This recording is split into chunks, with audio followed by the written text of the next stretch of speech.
The federal government began involvement in education in the 1950s, expanded its presence with the Department of Education in the 70s. Countless billions have been spent. The performance of the schools continues to decline. The sinking quality is approximately inversely proportional to how much money has been spent and how much control has been exercised. The more money they put in, the worse it gets. The Department of Housing and Urban Development began in the 1960s, and its role in the recent housing fiasco has ushered in the severe economic crisis. But its multi-billion-dollar budget continues. In the 70s, great attention was paid to the fact that our nation was importing 30% of its oil. So they started a Department of Energy, and after 30 years and billions of dollars, we're now importing 60% of our oil. Now they want to take over our nation's healthcare system. Could anything be more foolish? Right? Could anything be more destructive? Well, there's no authorization whatsoever in the Constitution for the education, the energy, the housing, this and this and this. I say to people that I know in Congress, I said, you know, it's not your job to go down there and do anything. It's your job to undo all kinds of things.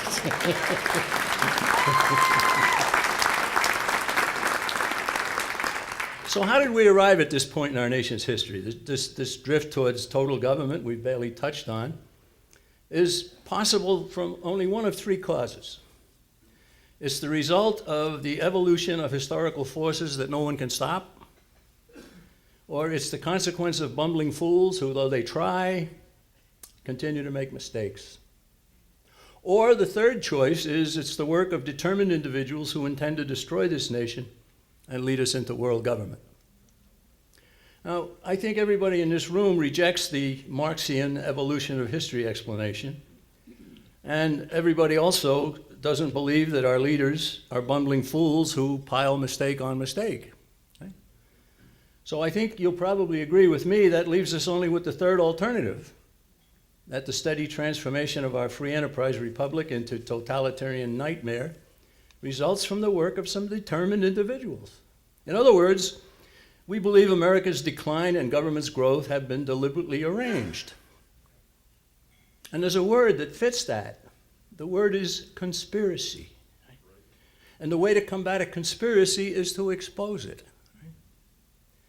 Now, there's a brilliant man one time who summarized, he said, the first job of a conspiracy is to convince the world that there isn't any conspiracy. You stop and think about that. That's a very important consideration. Right? The soundness of that little epigram can be gauged in part by the intensity of campaigns to discount any hint of conspiracy. But you're allowed to discuss a mafia conspiracy. Years ago, we all were able to discuss the Watergate conspiracy, and maybe a conspiracy at a local level or something like that. But any suggestion that a conspiratorial clique has a grip on our government and on the mass media and other critical segments of our life brings immediate ridicule and occasionally even intense character assassination. Right?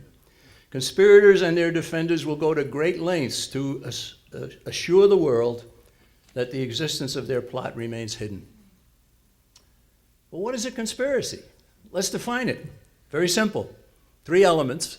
More than one person, secrecy, and evil. That's it. It's not hard to understand. Working to destroy freedom while building total government fits the definition. And those who labor for such a goal while protesting that they're only busily doing good for mankind are certainly not stupid. Secretary of Defense James Forrestal put that stupidity notion to rest in 1948 when he said, consistency has never been the mark of stupidity. If the diplomats who have mishandled our relations with Russia were merely stupid, they would occasionally make a mistake in our favor.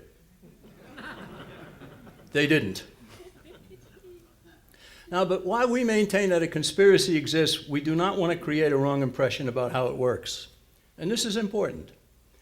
Not everyone who champions big government or who attacks personal freedom is a signed, sealed, and delivered conspirator. No. No, practically all of its work is done by self-serving individuals whose sole goal is self-promotion. The conspiracy's success stems from a determined few at its core who use great wealth and power to reward self-promoting individuals who carry out their wishes. Those who will repeat what can be termed the correct attitudes, or who support the correct programs, or who attack the correct targets, they attract attention and they earn rewards. Those who do not are usually shunned. This is why morality is such a key in combating a conspiracy. Moral people can't be bought with money, elevated appointments, assistance in getting elected, other favors. No. Top conspirators seek out those who display ambitious willingness to cast aside moral concerns. Moral decline has always been the chief problem facing our nation, or any nation. Too many have discarded right and wrong in favor of what's in it for me, no matter how destructive their choice may be. Now, I want to give you an example of somebody who made himself available for them, okay? His name is Alan Greenspan. Anybody heard of him? Right? In 1967, whoever said that is absolutely right, he authored an essay entitled Capitalism, the Unknown Ideal, and in it he stated the following undeniable truth. He said, in the absence of the gold standard, there is no way to protect savings from inflation. Absolutely true. Right? He knew that inflation was actually an increase in the quantity of currency that steals the value of all currency, and he knew that it enables government to fund dangerous programs. In other words, he knew that the gold standard enjoyed by our nation until 1933 protected savings and simultaneously kept government growth to a minimum. That was 1967. But that didn't win him favor with those who seek to have government confiscate the American people's wealth and completely alter our system of government. So he started singing a different tune. 11 years later, he had correctly assessed the value, after he had assessed correctly the value of the gold standard and the destructiveness of inflation, he accepted membership in the Council on Foreign Relations, a main seat of conspiratorial power in our nation.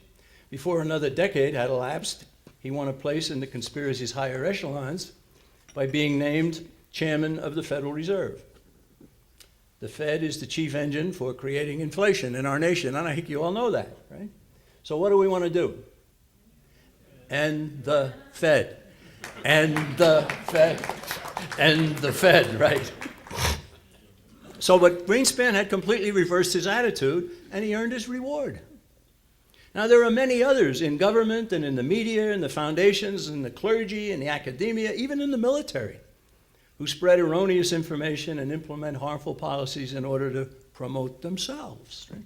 In 1932, the Communist Party head in the United States, a man named William V. Foster, wrote a book telling people what he wanted to see happen to make our country a Soviet communist state. He said that there should be a national Department of Education, and it should cleanse the studies of all religious, patriotic, and other features of the bourgeois ideology. Ladies and gentlemen, that has happened, right? That was written in 1932. The Department of Education should never have been started.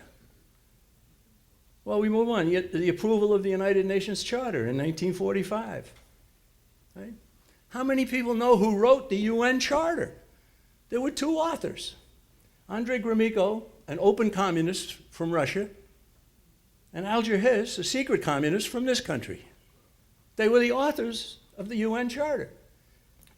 The US delegation at the UN's founding meeting had Hiss for its leader, and there were 17 individuals who were later identified as communists, and there were 43 others who were then or would become members of the Council on Foreign Relations. You talk about a stacked deck, there it was.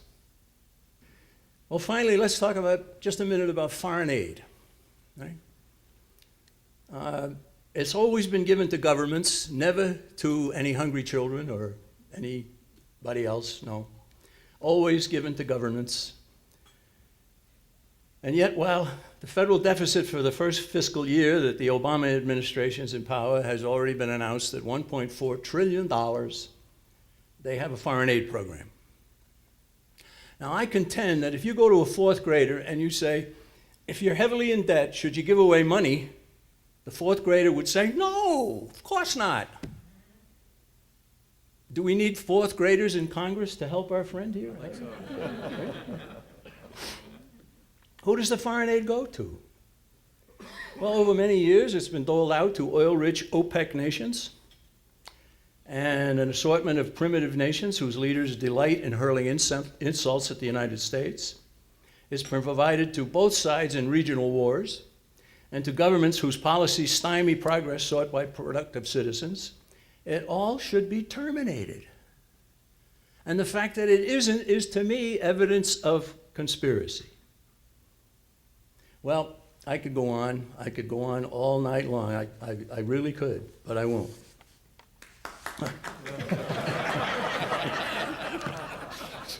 I had nothing to do with that. Another lie. Well, we have now the Obama administration. They have just appointed a homosexual activist named Kevin Jennings to be the czar of safe schools. They have an extreme abortion advocate named John Holdren, who's the czar of science. Right? They have a polygamy advocate and a promoter of all kinds of partnerships named Chai Feldblum, and she's going to head the Equal Employment Opportunity Commission. Wonderful. Now, President Obama has appointed a team to fight the recession. Right? He's got Timothy Geithner as the Secretary of Treasury, and Lawrence Summers is the Director of National Economic Council, and Paul Volcker's back in the White House, Chairman, Economic Recovery Advisory Board. Now, ladies and gentlemen, these are brilliant men. I don't discount the fact that they're brilliant men. Right? Ivy Leaguers. Summers was the head of Harvard University. Paul Volcker was Greenspan's predecessor at the Federal Reserve. These are smart people. And if they're so smart, they could learn from Japan. They could learn something that I've learned. I'm not that smart. Right? Well, what did I learn about Japan? Well, I learned that Japan in 1992 entered a recession. A couple of years before that, it was boomtown in Japan. Maybe some of you remember, they bought Rockefeller Center, right? Everybody was there. They bought some golf courses out on the West Coast. They bought this, they bought that. Everybody was saying, Japan's going to take over the world. It was all built on inflation, and their bubble burst in 1992. All right, so the government took action in 1992, and they're still in the recession. Now, think about what our government has done as I tell you what the Japanese government started doing in 1992. They cut the interest rates. Did we do that? Check. Right. They had a huge public works program. Did we do that? Yeah, check. Right. They had loans to businesses. Did we do that? Yeah, check. Right. They increased the money supply. Check. Right. They had bailouts of companies, and they nationalized some of them. Right. Check. Right. And they had stimulus packages for the people. Wasn't that nice? Ladies and gentlemen, that's exactly the plans by these brilliant people who are supposed to get us out of the recession. God help us, it's going to take us 17 years to get out of this. We haven't got that time. Right? We haven't got that time. Now, Geithner and Summers and Volckers have a common credential. Would you believe that they're all members of the Council on Foreign Relations? And they have been for a long, long time. The solution is the Constitution of the United States. We take our country back through the House of Representatives. We got to get more men like Paul Brown down there. We got to get a lot more of them. Right? Now, there's something else, too. You need 218 to have a majority in the House, right? Okay. Most people in Congress have as their sole goal staying in office. That's it, right? That's it, right? Now, I was on a TV show out of New York City not too long ago, and I happened to mention that we take our country back through the House of Representatives. That's how we get started. That's where the money bills have to originate. That's part of the Constitution. So a guy who's also on the panel with me there, he says, well, you know, that's a pretty steep hill to climb, getting 218 good people elected. I said, you're missing the point. The point is, if we get 8 or 12 more Ron Pauls and Paul Brauns and Jeff Flakes and a few other guys down there, we get 8 or 10 or 12 more of them, all of a sudden the momentum has shifted. Right?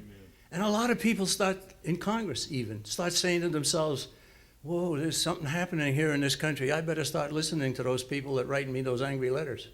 I better start listening to those emails that are coming into me all the time, right? That's what's needed, and that can be done. Yes, that can be done. And then when they get down to Washington, they get down there and they start undoing all kinds of things, right? Won't that be a delight to watch, right? I think we're getting close to that.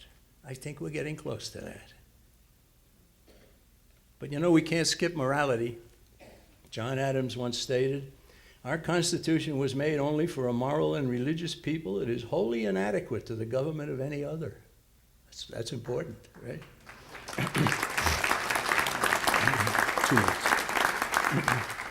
Toward the end of a magnificent speech that he gave in 1961, Robert Welch pointed out, he said, "Government is merely a convenience superimposed on divine commandments and on the natural laws that flow only from the creator of man and man's universe."